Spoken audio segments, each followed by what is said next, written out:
Netflix just bet everything on this anime video by Tybe, and yes, it's Steel Ball Run. Y'all, hey, Netflix, y'all better not release it in batches. Release it weekly, I swear. So, Netflix just bought Warner Bros. For $86 billion. They've locked in with Mappa on an exclusive global partnership. They now own the entire... A lot of people didn't like this because seeing Mappa collab with like Netflix and making anime like super globalized, like a lot of people are scared about it and stuff.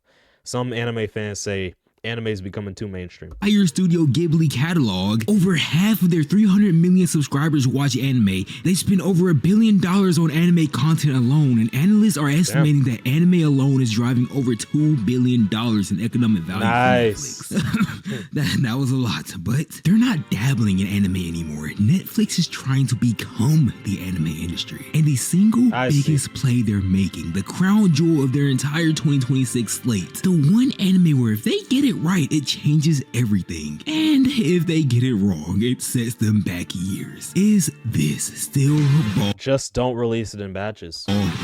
JoJo's Bizarre Adventure Part 7. Widely considered one of the greatest JoJo story ever written, and one of the highest rated mangas of all time, period. This is the adaptation. The adaptation that fans have been begging for since Netflix even knew what anime was. It's coming out March 19th, 2026 as a Netflix exclusive. And I know what some of you are already thinking. March 19th?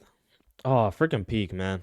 Netflix, JoJo, didn't they already try this already? Yeah, they did. And it was so catastrophically bad that it became a case study in... You gotta release it weekly because that way it builds up suspense. Don't release it in batches. That's just weird. How to destroy anime's momentum in real time. This is either going to be the greatest redemption arc in streaming history or the biggest fumble in anime history. Part 2. And we're about to find out exactly how they're going to do this. But for those uninformed about the Stone Ocean incident, which is what I'd like to call it, here's a quick refresher on why JoJo's fans have literal trust issues with Netflix. So let's go back to 2021. Stone Ocean gets acquired by Netflix. JoJo's is at peak popularity. Golden Wind had the internet in a chokehold, and Netflix decides to release Golden Wind, low-key my favorite JoJo part. That was so peak. Part 6 in batches instead of weekly. 12 episodes dumped at once. Everyone binges it in a day, talks about it for a week, then 9 months of silence. Then the second batch drops 9 months later with the same recycled opening. The final batch drops a full year after the first, and it's the best animation of the entire season.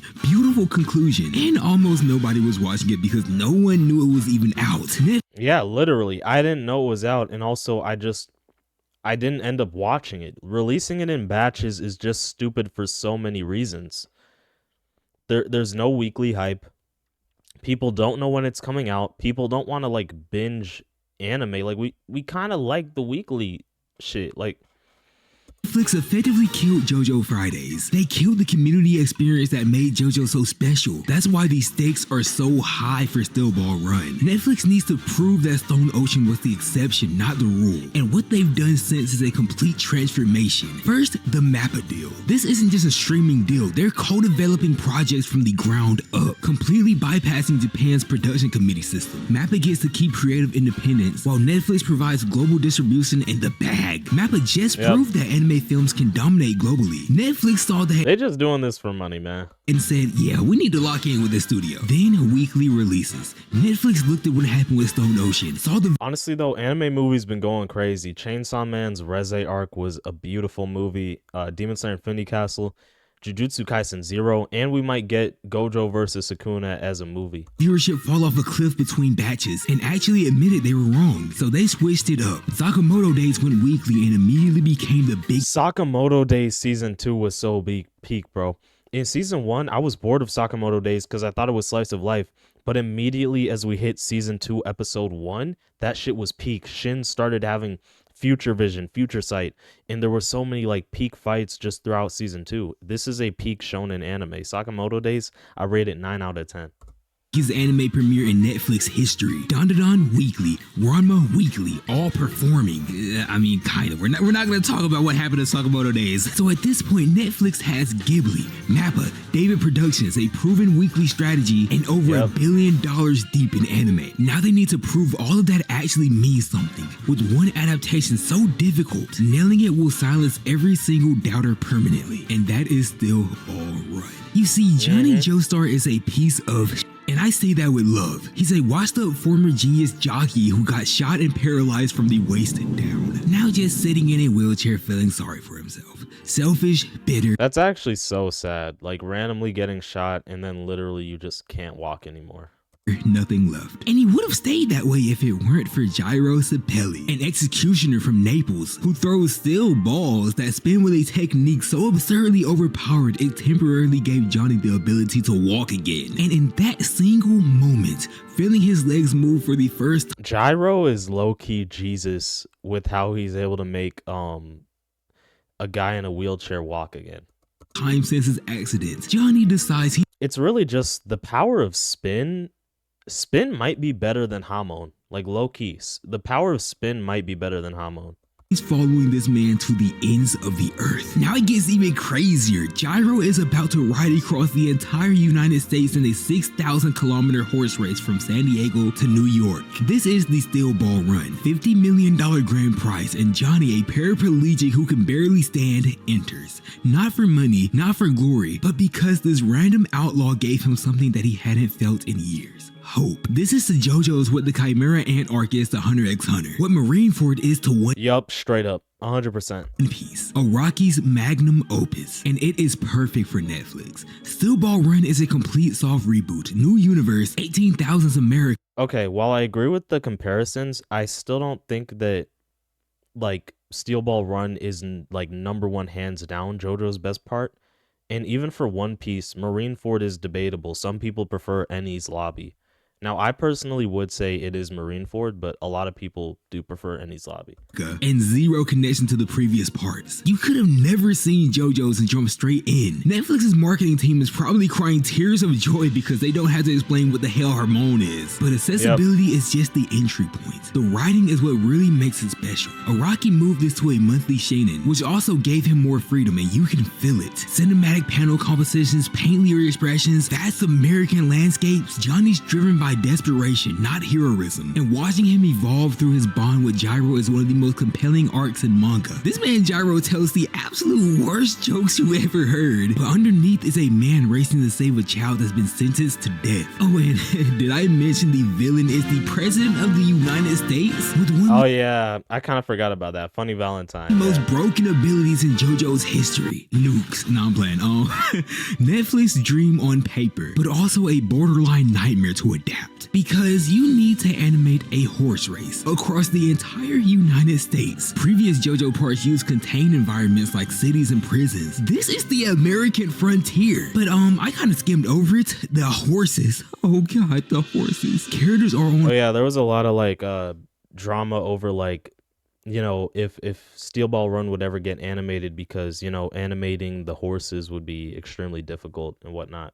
Horseback the majority of the entire story, and horse animation is historically brutal to animate. Netflix chose the one manga that demands elite production, every department firing on all cylinders or it falls apart, and they're throwing everything at it. The first episode is going to be 47 minutes, titled The First Stage. David Production returning is the only correct answer. Directors Kimura and Takahashi have made a return from Golden Wind, and Yugo Kano returning for the soundtrack. The man who composed Yorno's theme, the sound director that said he wants the Emmy for Best Sound. Publicly. The confidence is absurd and I respect it. The cast is stacked. Marketing is night and day from Stone Ocean. Every box checked, every signal positive, which is why the one remaining question is driving everyone insane. Weekly or batches? And Netflix has a If they do it in batches, it's over. confirmed. The first stage branding suggests a prologue followed by weekly, because that's just how big premieres work now. Sakamoto Days, Dandadan, Ranma, all weekly. But March 19th doesn't fall on the start of any anime season. It's in that weird middle ground that historically aligns with batch drops. So until Netflix says weekly, I am not unclenching my cheeks. Weekly means JoJo's Fridays comes back from the dead. Biggest anime event of 2026. Batches means nothing has changed, and no amount of money will fix that.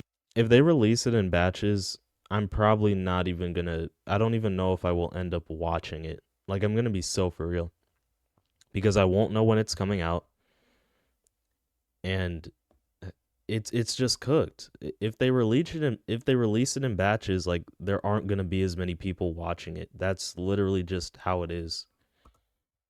But this is way bigger than JoJo's. Whatever Netflix does with Steel Ball Run is going to shape how global anime distribution works going forward. You see, Netflix is at war with Crunchyroll right now.